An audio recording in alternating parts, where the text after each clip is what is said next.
muitos fundamentos, eu venho trabalhando muitos conceitos. Hoje vai ser claramente um fundamento. Eu quero trabalhar um ponto que a igreja não vem trabalhando. Deixa eu pôr meu celular também para transmitir aqui. A igreja não vem trabalhando, ela esqueceu. Ela também falta discernimento para ela trabalhar esse fundamento. E com isso, a gente deixa de cumprir muitas coisas que Deus tem nos pedido. E, além de cumprir, a gente deixa de usufruir. E hoje eu quero tentar derrubar um pouco de engano, tá bom? Agora já são 7h04. Então, eu quero pedir para alguém começar com uma oração. Vocês podem me ajudar aí?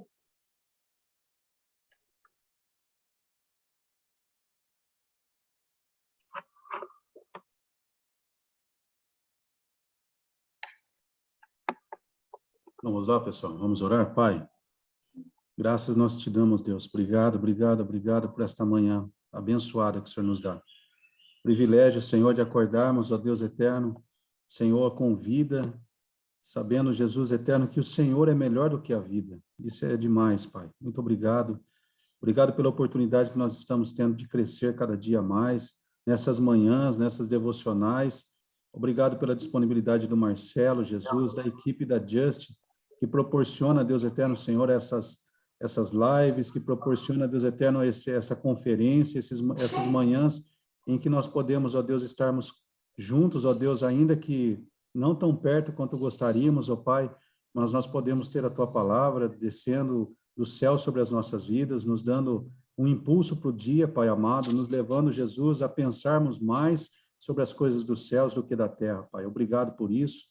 Muito obrigado, Senhor, que o Senhor alcance cada coração aqui, aqueles que ainda não chegaram nessas salas, e o Senhor vai já tocando as suas vidas, ó Deus, preparando-os, ó Deus, para aquilo que nós vamos aprender. Em nome de Jesus, amém. Amém. Vontade de espirrar. Vamos lá. Bom dia, pessoal, quem acabou de entrar. Hoje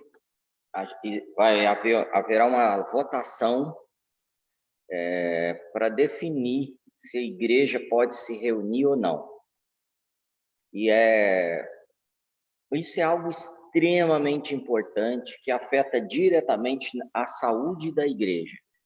Parece que se a gente continuar online, tudo bem, se a gente continuar mandando material, gravando vídeo, fazendo live, isso é a solução para a igreja. Não é, e eu quero trazer um fundamento bíblico para vocês entenderem por que é necessário parar a igreja.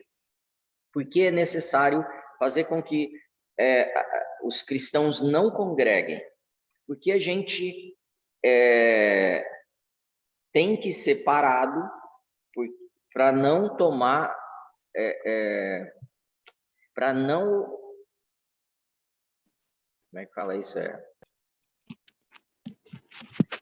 A palavra não é usufruir, é como administrar um remédio ao corpo, sabe? É para a gente não administrar esse fundamento à igreja. Esse é o propósito de parar a igreja, esse é o propósito da gente não ter culto, esse é o propósito do culto presencial, esse é o propósito. Então, eu espero que vocês entendam a necessidade de orarmos e de guerrearmos contra esse inimigo que vem tentando parar a igreja. Então, a igreja já foi parada em alguns países, hoje o cristianismo é zero em alguns países, praticamente zero, né? Em alguns países, por quê? Porque simplesmente os caras precisam ser levantados. Então, quando o ex-presidente Lula diz que o problema do Covid no Brasil é a igreja, que quem espalha isso é a igreja, ele já plantou uma ideia para preparar o que está acontecendo hoje de eleição. E antes disso, outros movimentos que houveram, quando um ministro diz que o outro é muito religioso, isso também está criando um estigma, um modelo, uma forma de pensar que não é bom que você pense nas coisas sobrenaturais. Não é bom que você relacione com as coisas sobrenaturais. Então, o papo hoje aqui é uma convocação para que defendamos e entendamos primeiro, né, o valor que tem, depois defendamos algo precioso que é um fundamento que Deus nos deu e um mandamento. Tá bom? Podemos trabalhar um pouco? A gente está falando dessa... Oi. Deixa eu só te falar. Eles estão tentando passar por cima da Constituição, porque na Constituição isso aí é causa pétrea, está no inciso 6, que não pode proibir. Isso já foi determinado, e eles querem passar por cima de algo que já está determinado, né? Não só por Deus, mas como o que está já de direito da igreja, porque não pode permitir as missas, os cultos, isso é cláusula pétrea, lá no inciso 6, isso está claro, bem claro. E a gente está vendo que a corrupção, que esse interesse, sabe, de fazer as coisas do jeito deles, está grande demais, né? Sim. Então, eu acho perfeito isso, Said. Agora, vamos trazer isso numa estrutura global. Eu creio que a Constituição vai ser mudada. Eu creio que vai chegar um ponto que a Constituição vai ser mudada ou totalmente anulada. Por quê? Porque o que eu vou trazer aqui agora impacta diretamente no funcionamento do mundo. Então, precisa se mudar a Constituição para que a igreja não impacte o mundo. E o diabo sabe disso e os nossos principais inimigos todos sabem também. Isso também, e aí, como eu sei, por que eu penso isso? Porque eu vejo o mundo funcionar assim. A Constituição dos outros países, elas não dão a liberdade que o Brasil tem, por exemplo. Então, um dos motivos de eu crer que o Brasil é o celeiro do mundo, que o Brasil vai ser o exportador de salvação, de cura e de libertação, é porque a gente ainda tem essa Constituição que o Said está falando. Então, a gente precisa ir contra esse movimento. A gente só tem um grupo que vai fazer isso, a igreja. Não tem outra pessoa, não tem outro grupo que vai defender. Não tem classe política, não tem classe empresarial, não tem classe de assistencialismo, como é que chama? Assistente social. Ninguém vai se preocupar com isso, fora a igreja, e a igreja precisa entender por quê. Amém? Então, a gente está na semana da Páscoa. Eu tenho falado isso para você. É uma semana de novos tempos, novos acontecimentos. E se você tem necessidade de coisas novas, de rompimento, de avanço na sua vida, essa semana é extremamente fundamental você se posicionar. Por quê? Porque Deus opera por estações. Então, essa é uma estação de novidades. Essa é uma estação de coisas novas. Tem estação simplesmente que é inverno, a coisa fica mais flat mesmo. Fica tudo mais parado. Então, essa estação é a estação de você ser mais introspectivo, de você olhar mais para você, é a estação para você fazer análises. Agora, tem estação que é a estação de avanço, que é a que nós estamos. Então, quero que você já comece orando e declarando novidade nas áreas que estão estacionadas e travadas há muito tempo, que você sabe que precisam avançar. Seja sua vida espiritual, seja sua vida financeira, seja sua saúde, seja seus relacionamentos, seja uma área no ministério que você quer atuar, seja sua capacidade de semear, seja a sua oportunidade para você ajudar outras pessoas através da sua cultura, do seu conhecimento, da sua experiência, ou talvez através da sua arte, não sei. Então, ore por isso, pare uns segundos assim e vai já trazendo isso à vida, porque Deus fala para a gente colocar diante dele as nossas petições, amém? Então, vai e pede, bate e abre, busca e você vai achar, amém? Então, amém, assim com a mão, assim para mim, olha lá. Então, dentro dessa semana de Páscoa, eu tenho algo que eu quero trazer, vou tentar trazer extremamente enxuto, eu preciso aqui sem exagero nenhum, umas 10 horas para trazer esse fundamento completamente. Mas eu senti no meu coração, que é algo que eu normalmente não ensino, porque é algo que está oculto na Bíblia, Jesus colocou de forma oculta, porque a gente acha isso através do amadurecimento. E o que veio no meu coração é que existe um grupo aqui que tem insistido, tem se esforçado, levantado mais cedo e buscado, e Deus, de alguma forma, quer nos abençoar com esse entendimento, com essa revelação, que está escrito na sua Bíblia, mas ela está nas entrelinhas. Então, durante a Páscoa, existe uma cerimônia que chama a ceia da Páscoa. Então, normalmente a gente pratica essa ceia. A gente teve uma ceia aqui no domingo. Mas a gente misturou algumas coisas e deu nome a essas coisas que não são bíblicos. Por exemplo, a gente chama a ceia de Santa Ceia. A ceia que a Bíblia nos ensina, ela não chama Santa Ceia. Quem chama essa ceia que a gente pratica de Santa Ceia é a Igreja Católica. A Igreja Católica trouxe um fundamento, um entendimento de que aquela é a Santa Ceia. Quando eu trato a ceia do Senhor como Santa Ceia, eu isolo ela e extingo ao último domingo, ao terceiro domingo, ou ao primeiro domingo, depende de cada igreja, do mês. Ou todo domingo, como algumas igrejas praticam. Tá fazendo sentido para vocês aí?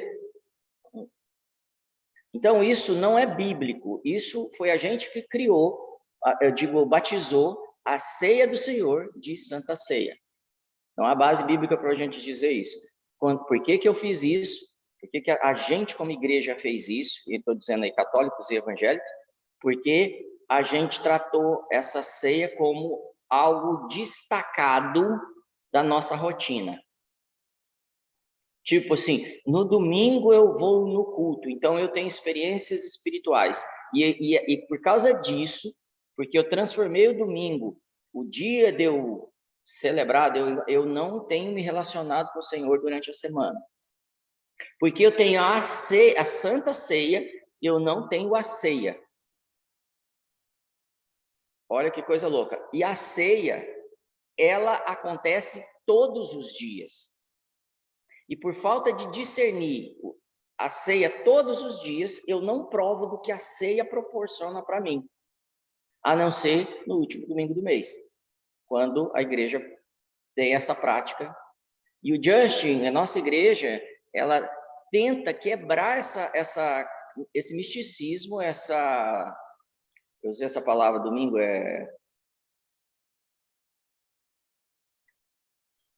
já eu lembro, que a gente trata a coisa como superstição, superstição, essa é a palavra, como uma superstição, obrigado, Lu. E é terrível isso, porque quando eu trato as coisas do Senhor como uma superstição, o máximo que eu vou alcançar é o que a superstição me traz, que é um efeito momentâneo, que é um engano na minha mente, que é uma impressão, que é uma prática rotineira limitada. É muito grave. E a ceia dentro da igreja, e isso eu estou trazendo como, não é uma acusação, mas tipo assim, uma lamentação mesmo, a gente trata a ceia como algo quase um patuá, sabe assim? E é muito sério. E aí eu quero quebrar algumas coisas em relação a isso, ok? E a ceia está ligada também à Páscoa, e nós vamos tentar juntar as duas coisas, porque, como eu falei para vocês, não dá tempo de trazer tudo. Bom, resumindo, eu preciso começar a entender na Bíblia que ela é escrita e entregue para nós por causa de uma vontade de Deus. A Bíblia só foi nos entregue por uma vontade de Deus, que é que a gente vá bem. A Bíblia foi entregue para a gente, as Escrituras foram entregues para que a gente vá bem. E essa frase, ela resume para mim, é meu jeito, né? Você pode trazer do jeito que você quiser. Ela resume para mim que eu acho lá na Bíblia tudo que pode contribuir para que eu vá bem. Tudo que pode resolver meus problemas. Estão na Bíblia. Tudo. Qualquer solução está na Bíblia. Então, se Deus quer que eu vá bem e Ele me dá a Bíblia, Ele está dizendo assim, eu vou te dar a ferramenta para você ir bem em todas as coisas.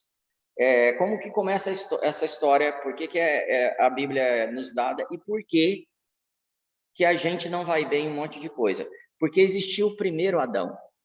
Então, eu preciso da Bíblia para saber que tem o primeiro Adão. E por ter vindo o primeiro Adão, eu provo de coisas ruins, e aí eu não vou bem.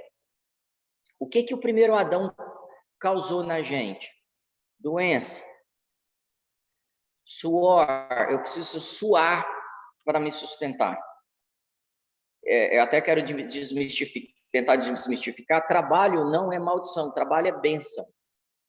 Outro dia a gente fala sobre isso. O que é a maldição é o suor, eu ter que trabalhar para comer, para sobreviver, sabe assim, para aquela coisa de, senão o trabalho é uma carga, e isso está dentro dessa maldição. Já foi quebrado, tá? Segunda coisa, Adão trouxe, eu falei pouco sobre doença, quando ele abre a porta para a independência de Deus, da nossa fonte de vida, toda fonte de morte entra. Então, entram as doenças, o desgaste físico. Então, há uma preocupação absurda hoje, em todas as frentes que vocês veem, para que eu me mantenha jovem. Tudo está extremamente preocupado. E lindo isso, maravilhoso, e deve ser praticado. Porém, isso sem o zoe, sem a vida física, tá? Estou falando do zoe físico agora. Eu simplesmente estou suando para sobreviver e me manter mais jovem.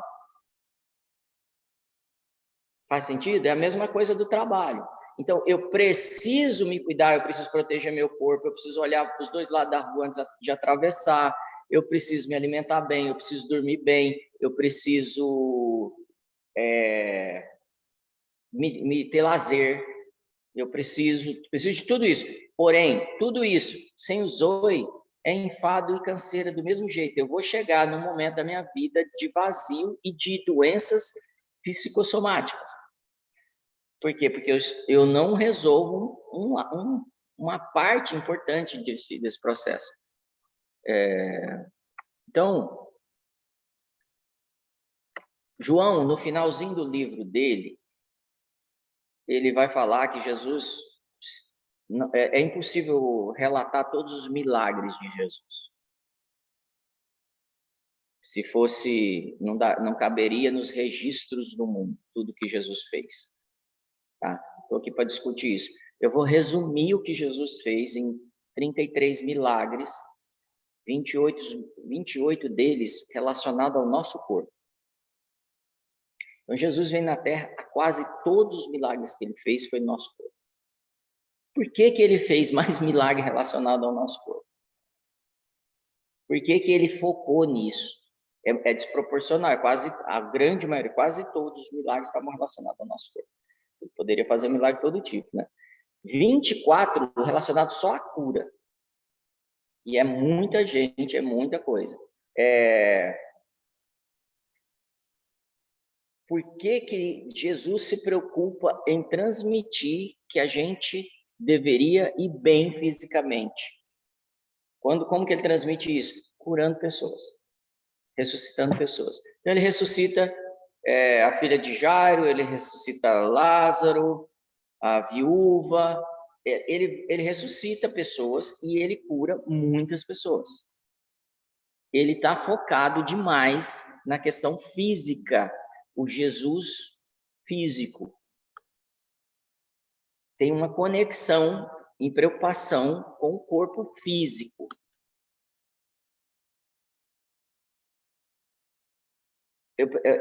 Eu peço que o Espírito Santo te traga a revelação do que está sendo falado aqui. Que abra a sua mente, abra os seus olhos, os seus ouvidos espirituais, para que você capte a revelação do corpo físico. Isso está além do que a gente pode ver com os olhos, tá? Toda vez que Jesus repreendeu os seus discípulos, por exemplo, eles quiseram, assim, quando chegar no teu reino, põe um à sua direita, outro à sua esquerda. Eles queriam ser o maior no reino, eles queriam ser destaque, eles criaram um monte de problema, mas a maior repreensão que Jesus dá contra eles é sobre a falta de fé. Então, estou juntando fatos aqui para trazer uma lógica nesse raciocínio, tá bom? Então, Jesus cuida do corpo e Jesus repreende a falta de fé. E a falta de fé mostra claramente que ele, com a fé, mostra claramente a operação uma operação direta ao corpo, seja expulsar um demônio do menino, seja curar um enfermo, seja ressuscitar um morto, tudo estava ligado à fé. Jesus chega em Nazaré e não pôde operar seus milagres por causa da falta de fé. Ele está preocupado com o nosso corpo ou não, físico? Ele vem na Terra e faz a maioria dos milagres ligados ao corpo físico, porque eles têm preocupação com o corpo físico ou não? Porque a gente aprendeu que a gente vai para o céu, e você vai, irmão, basta morrer em Jesus, você vai para o céu. Você pode fazer esse exercício hoje, tá bom? Morreu em Cristo, foi para o céu. Fica tranquilo. Mas Jesus não se preocupa em te matar para levar para o céu. Ele se preocupa em te curar. Para pensar nisso. A maioria dos milagres dele estavam ligados à cura física. Tem um foco dele no seu corpo. Ele está preocupado com que o seu corpo vá bem. E ele chega a ressuscitar gente que morreu, que já foi para o céu. Para pensar nisso. Então, qual é o valor que você está dando realmente ao seu corpo físico? Então, para entender um pouco isso, eu queria que você fosse em 1 Coríntios, a gente lê isso normalmente no dia de ceia e tal, capítulo 11, eu vou ler a partir do 23, depois nós vamos voltar no 17, tá bom? Na minha versão aqui, que eu não sei qual é essa, mas diz assim: porque eu recebi do Senhor o que também vos entreguei. Paulo falando à igreja, Paulo falando a nós. O que também vos entreguei. Que o Senhor Jesus, na noite em que foi traído, tomou o pão e, tendo dado graças, o partiu e disse: isso é o meu corpo, que é dado por vós. Fazei isso em memória de mim. Por semelhante modo, pois, depois de haver ceado, tomou também o cálice, dizendo: este é o cálice da nova aliança no meu sangue. Fazei isso em todas as vezes que beberdes em memória de mim, porque todas as vezes que comerdes este pão e beberdes esse cálice, anunciareis a morte do Senhor até que ele venha. Por isso, aquele que comer o pão ou beber o cálice do Senhor indignamente, será réu do seu corpo e do seu sangue, e do sangue do Senhor. Examine-se, pois, o homem a si mesmo, e assim coma do pão e beba do cálice. Pois quem come e bebe sem discernir o corpo, come e bebe juízo para si.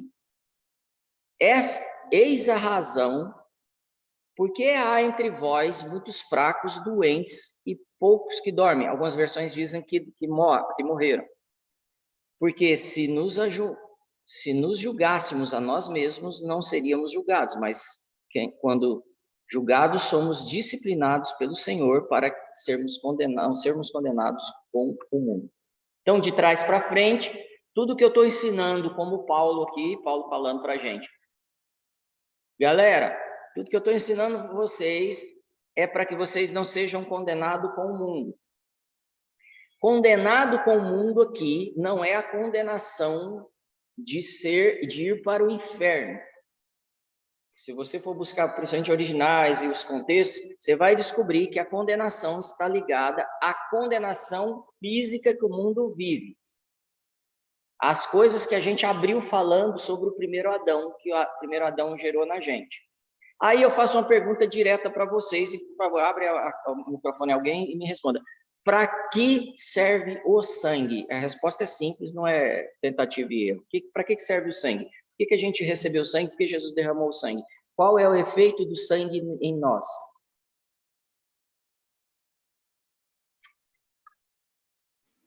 Curar. Curar, muito bom. É mesmo? O sangue foi derramado para curar ou para salvar, gente?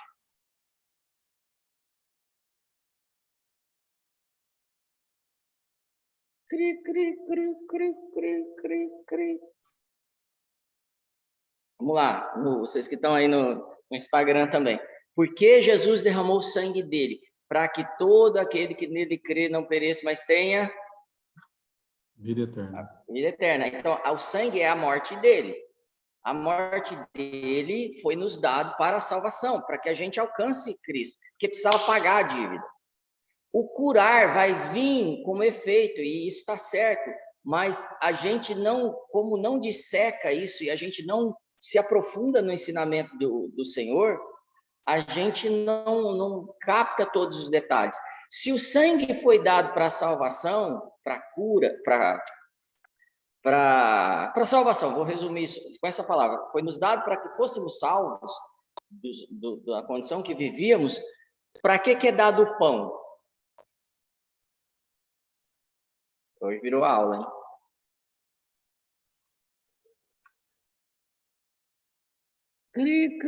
Então eu vou para a ceia, tomo o sangue, sei que o sangue representa a minha salvação. Como o pão, mas eu não discerno o corpo. Então ele já está repreendendo a gente aqui de cara. Cara, se você for comer e não está discernindo o corpo, você está comendo indignamente. E as igrejas nos ensinaram que eu não devo comer com pecado. Que eu cometi pecado, eu não devo comer. Eu deixo de te dizer, se cometeu pecado indo pegar o cálice. Não tem jeito, toda hora a gente comete pecado. Então, ele não está se referindo, porque o sangue já lavou o seu pecado. Então, indignamente é falta de entender o que significa aquilo para a gente. Volta no verso 17. Olha o contexto desse assunto que Paulo está trazendo. Nisso, porém, que vos prescrevo, não vos louvo, porque vos ajuntais não para melhor, e sim para pior. Porque, antes de tudo, estou informado a haver divisões entre vós quando vos reunis na igreja. E eu, em parte, o creio, porque até mesmo importa que haja partido entre vós, para que também os aprovados se tornem conhecidos em vosso meio. Quando, pois, vos reunis no mesmo lugar, não é a ceia do Senhor que comeis, porque ao comerdes, cada um toma antecipadamente a sua própria ceia, e a quem tenha fome, ao passo que há também quem se embriague. Não tendes, porventura, casas para onde comer e beber, ou menosprezais a igreja de Deus, e envergonhais os que nada têm? Que vos direi? Louvar-vos-ei nisto? Louvar-vos-ei? Nisto certamente não vos louvo. E aí continua o texto que a gente leu. O contexto da ceia que Paulo está trazendo não tem a ver com algo místico e etéreo. A ceia que ele está falando é, quando vocês se reúnem, cada um está preocupado consigo. Isso não é a ceia do Senhor. Então, onde está o foco de Paulo na ceia? No discernimento do corpo de Cristo. Então, se você não discerne o corpo, se você se reúne e come antes dos outros, você entende que isso é uma analogia, né? Come antes dos outros, se preocupa consigo. Não está entendendo o corpo, você come indignamente a ceia do Senhor. E come para a sua condenação. E para te falar a verdade, Paulo está dizendo, isso nem é ceia do Senhor. Isso é comelança. Então, a ceia, ou seja, os elementos físicos, eles são um caminho para eu alcançar e observar algo, que é discernimento do corpo e trazer à memória o sacrifício de Jesus. Então, quando eu me reúno, o objetivo é discernir o corpo. E aí, gente, por eu não discernir o corpo, por eu não reunir da maneira que devo reunir, há entre nós fracos, doentes e mortos. Então, a longevidade depende de eu discernir o corpo. Como eu posso garantir, ter certeza disso? Se eu honrar pai e mãe, eu tenho vida longa. Se eu discernir o corpo, Paulo está dizendo claramente, você vai ter longevidade, você vai ter saúde, você vai ter as coisas que o corpo, que o físico, que os efeitos físicos oferecem. Se a maioria dos milagres são cura de corpos, há uma preocupação que o corpo vá bem, corpo físico. Se a maioria dos milagres fala de ressurreição e cura, há uma preocupação de Jesus Paulo está falando sobre isso, sobre os corpos físicos também ali na hora da ceia. Se ele te... Pra você ter uma ideia, a Bíblia em momento nenhum fala para você semear colheitas. Ele fala para você semear sementes. A ceia é o começo da semente de algo que eu tenho que semear, que eu tenho que investir. Como eu disse, eu estou lançando bullets aqui, estou tentando trazer um fundamento, tá? Então, se na ceia eu tenho o pão e o vinho, e eu sofro de uma condenação se eu não discernir isso, eu não estou trazendo cura para o corpo quando eu ceio sem discernir o corpo. A ceia vai trazer cura. O sangue te traz salvação. O pão vai te trazer cura. Eu preciso me alimentar do pão para experimentar da cura. Eu preciso que a igreja coma do pão, discirna o pão para que ela não seja fraca, doente e morra. Daí a necessidade de parar a reunião da igreja. Porque se ela para de reunir, ela não discerne o pão, o corpo. Ela não comunga, ela não parte o pão, como acontecia de casa em casa e ninguém tinha falta de coisa alguma, nem de saúde. Porque todos os dias, nos lares, eles partiam o pão. Porque o pão traz a cura para aquele lar. Não é místico, precisa de discernimento espiritual aqui para entender que o corpo de Cristo somos nós, mas o corpo de Cristo antes era só Jesus Cristo, só o corpo dele que foi moído e entregue para nós, para nossa cura. Tá fazendo sentido? Balança a mão aí. Então, se você vai tomar a ceia em pecado, tome. Mas para falar, Senhor, me perdoa, a minha preocupação aqui é discernir o corpo. Porque o sangue eu já acredito, a maioria de nós acredita no sangue, mas não acredita no pão. Não acredita no corpo moído de Jesus. E aquele corpo moído tem sentido. Senão Jesus na ceia com os seus discípulos não diria, esse é o pão que representa o meu corpo. Ele só diria, esse é o cálice que representa o meu sangue. Toma eles que vocês estão salvos, curados e libertos. E aí é o Zoe, que uma hora eu explico o Zoe inteiro para vocês, tá? Não vai dar para ser agora. Então, se você tem pecado, aproxime-se do corpo. Quando a gente peca, eu não sei se vocês já pecaram alguma vez na vida, mas quando a gente peca, a primeira coisa que a gente faz é se afastar da igreja, se afastar do corpo. A gente tem vergonha. Primeira coisa que Adão fez foi se afastar do corpo. Não, cadê você, Adão? Eu tive medo. Por quê? Porque eu estava exposto, estava nu. Então ele não discerne mais o corpo. Então o cálice representa algo que eu não vou aprofundar hoje, mas ele representa a minha salvação. E o pão repartido de casa em casa representa a cura. Eu vou falar agora de forma básica e simples. Se tiver gente que entende bem aí, tem um neurocientista aqui, tem gente mais entendida de psicologia e tudo. Deixa eu falar.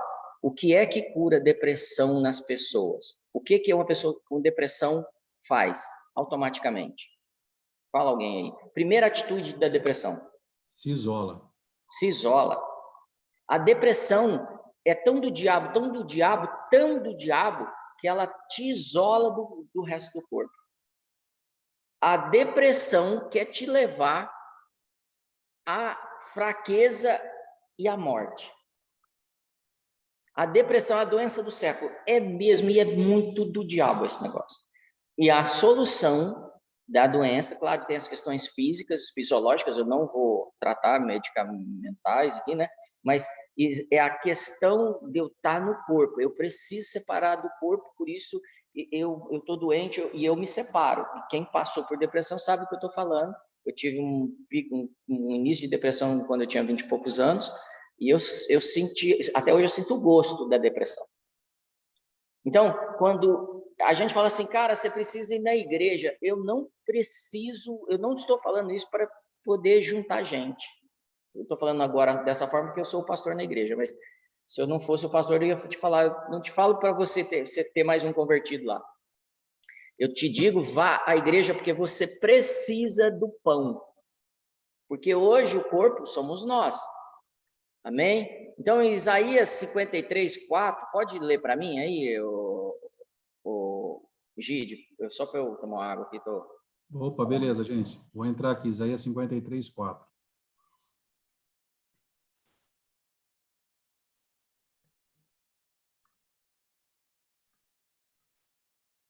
Vamos lá.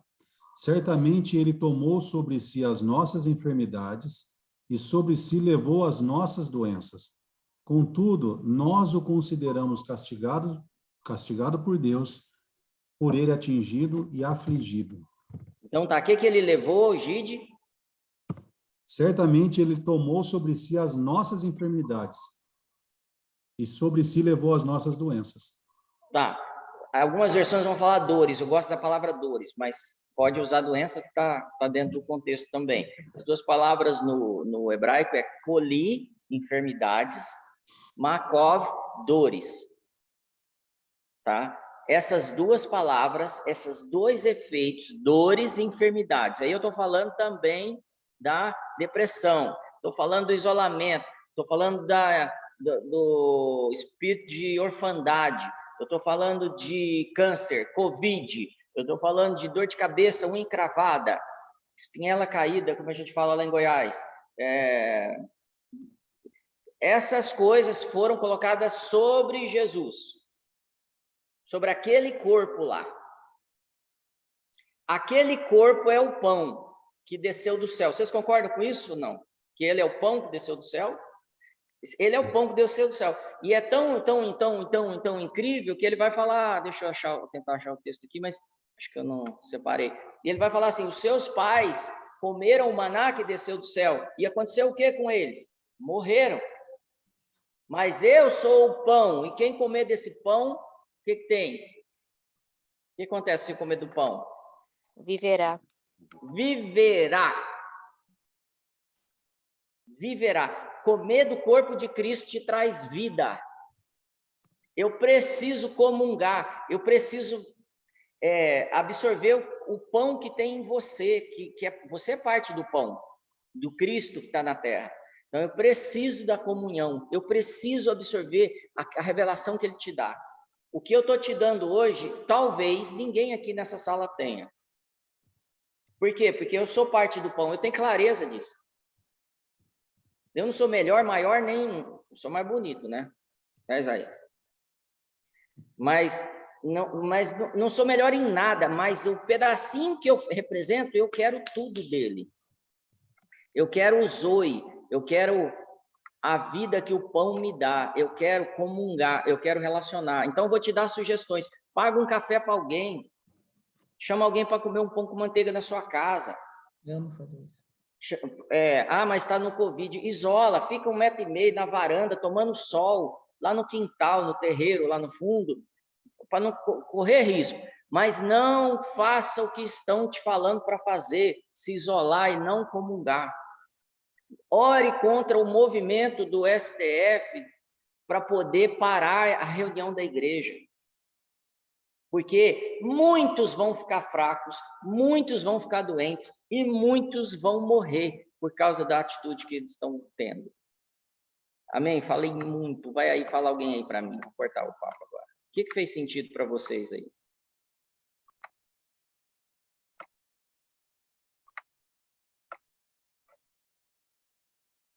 Eu vou ler um versículo enquanto você abre o microfone. Mateus 8, 16, 17, diz assim: E chegada a tarde, trouxeram-lhe muitos endemoniados, e ele, com a sua palavra, expulsou deles o espírito, e curou todos que estavam enfermos. Expulsou os demônios todos, curou todos os enfermos. Verso 17: para que se cumprisse o que fora dito pelo profeta Isaías, que diz: ele tomou sobre si nossas enfermidades e levou nossas doenças. Ah, mas aquilo é Velho Testamento. Não, estou falando de Jesus, Novo Testamento. Para se cumprir, as doenças precisam ser levadas, lançadas fora. Fala aí, alguém.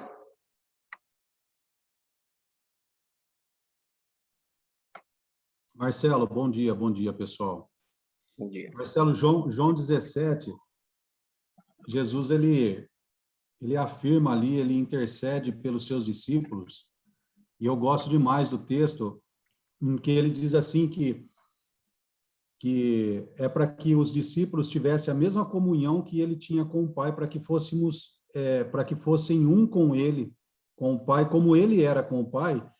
E ele diz assim, num texto, num dos versos: e todos aqueles que hão de crer, ou aqueles que virão na sequência, que têm essa mesma condição que esses discípulos aqui agora, de serem um contigo, como eu sou, para que a glória do Senhor se manifeste.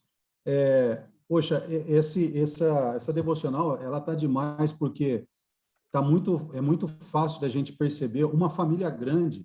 Quando nós temos uma família grande, reunida, eu creio nisso tudo, e não só até dentro do aspecto da igreja, quanto ela é tão importante. Mas se a gente fizer aqui, quem tem família grande, ainda que exista diferença entre a família, quando todo mundo está junto, eu creio que naquele momento existe uma bênção de Deus sobre aquele lugar, ainda que ninguém invoque essa bênção, ainda que ninguém diga: Senhor, nós estamos aqui declarando-nos, porque a comunhão, a troca de ideia, o relacionamento, ele gera confiança.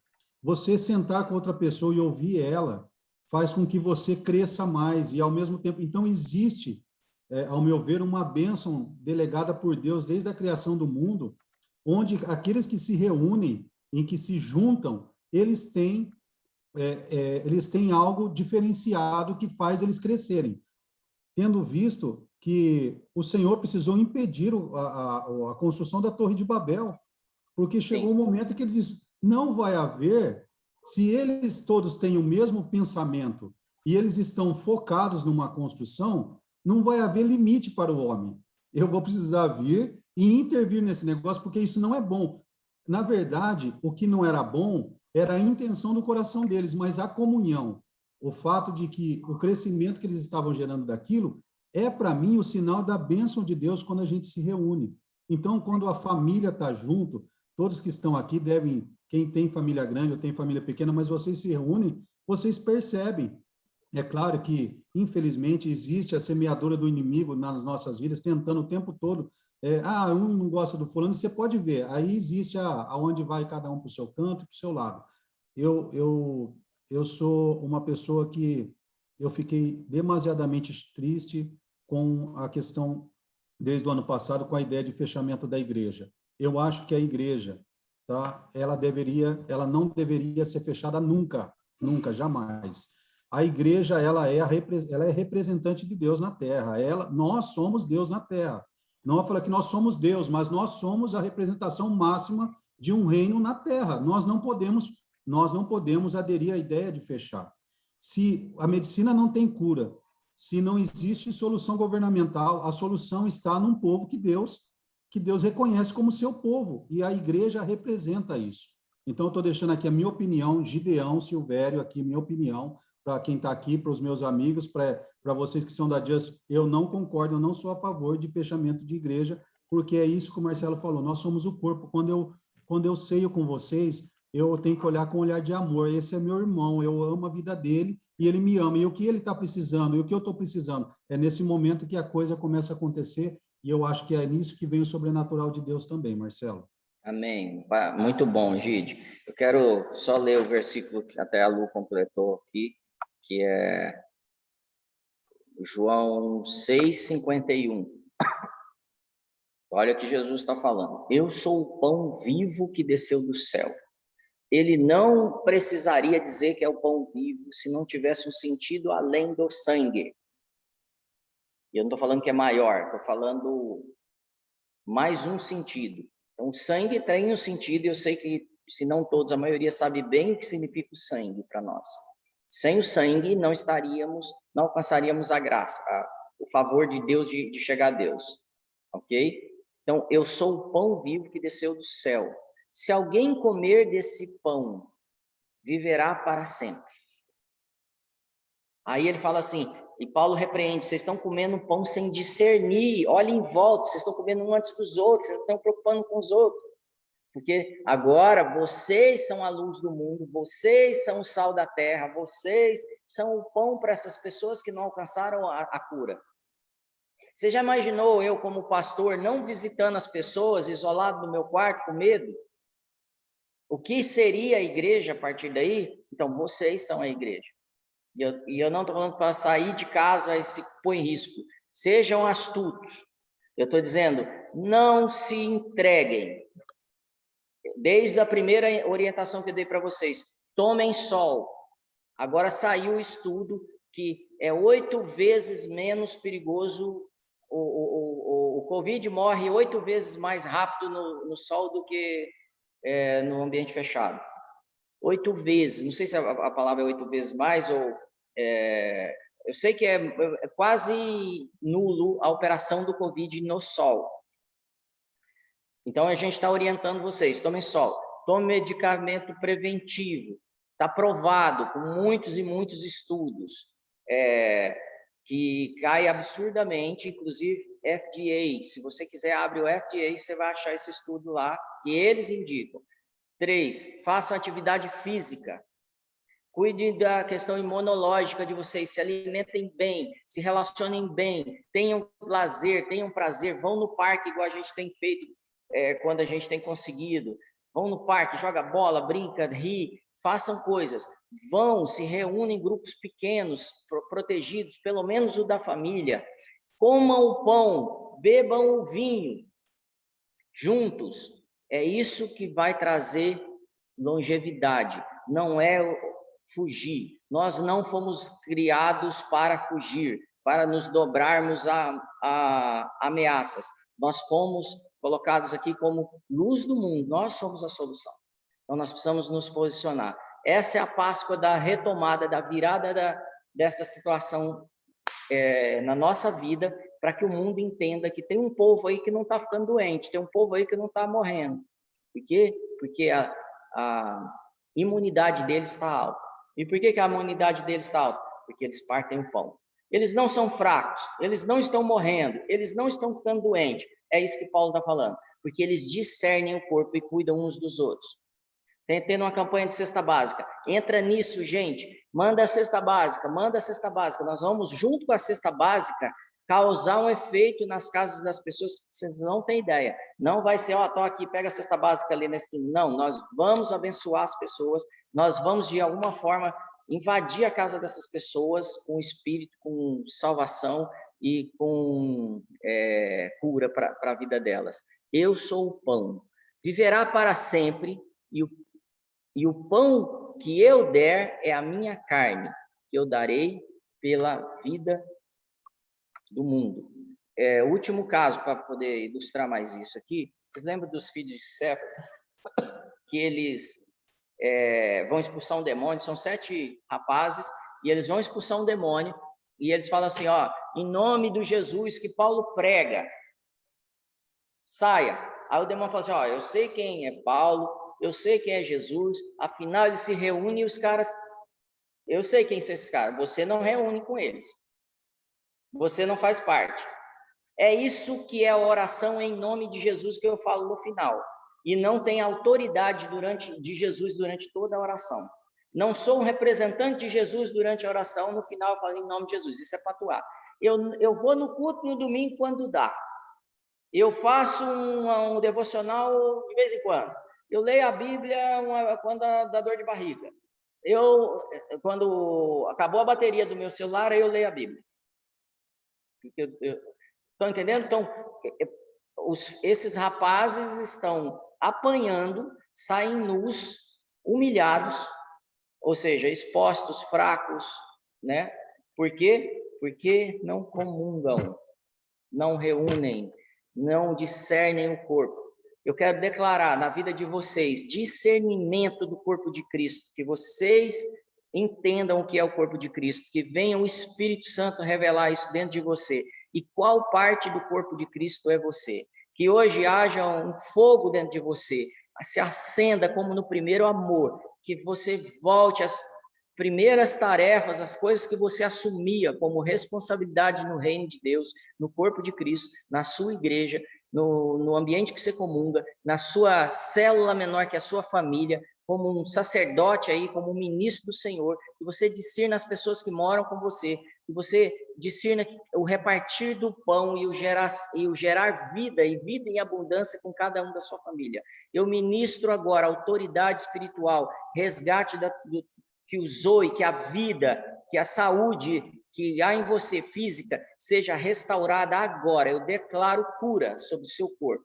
Cura plena.